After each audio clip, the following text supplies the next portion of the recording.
Welcome back to the channel, guys. Today I want to talk about something that I think could become quite important for the next competitive season in Ragnarok Mobile, and that is the rise of the untargetable jobs. With the arrival of the new collaboration jobs, especially Monokuma and Junko, together with the declining presence of Elinia and her Uber, I think we're entering a period where the competitive meta could start looking very different.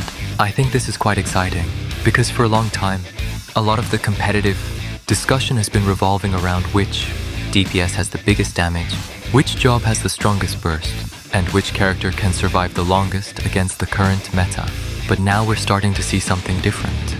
We're seeing more jobs that can basically remove themselves from the normal targeting system, and that changes the way you have to approach a fight.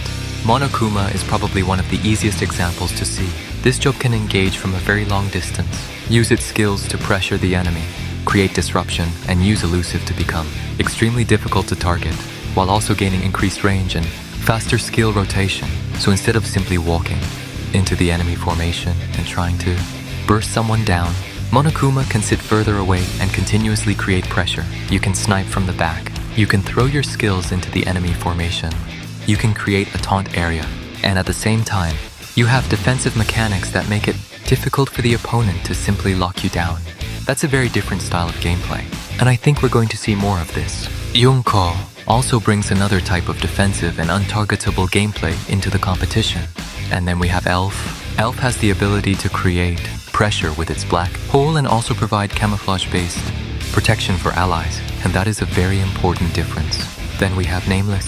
I think Nameless could become one of the biggest beneficiaries of this changing environment, especially with the newer Frostcore options. Nameless is getting even more ways to approach combat. The job already has a very unique identity because of its ability to deal with defensive mechanics and execute targets. And now, with additional Frostcore development, we have another layer to consider.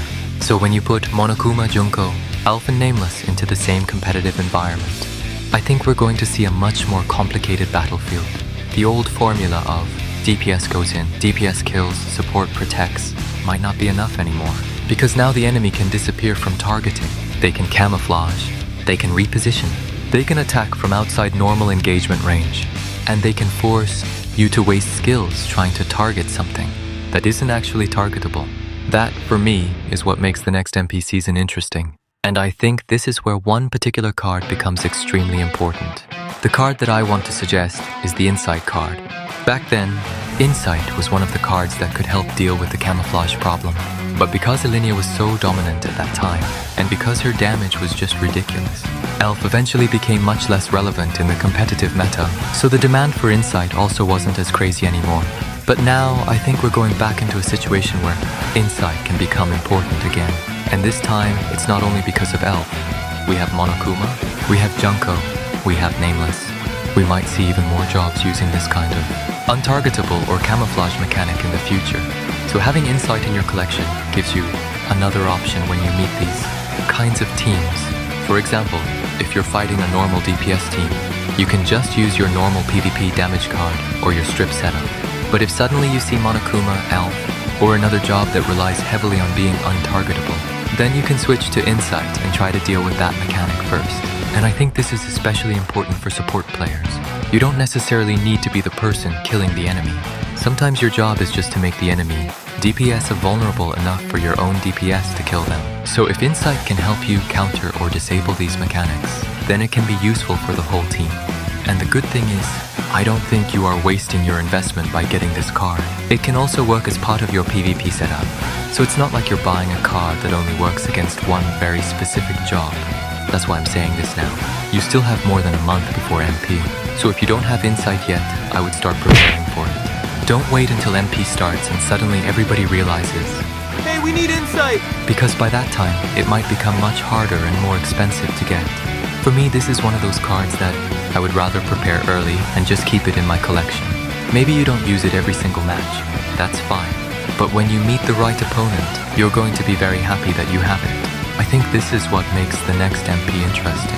Elinia might not be as dominant anymore. Monokuma is coming in, Junko is coming in. Elf might have another opportunity. Nameless is getting more tools from Frostcore. So the competition isn't going to be only about who has the biggest damage anymore. There's going to be more positioning, more countering, and more switching between setups. So my advice is simple. Prepare your insight card, especially if you're serious about MP. Get it ready before the competition starts. What do you guys think? Do you think Monokuma, Junko, Elf and Nameless can really change the MP meta? And do you think Insight is going to become one of the most important cards for the next season? Let me know in the comments. That's it for today's video. Thank you very much for watching, guys, and I'll see you in the next one.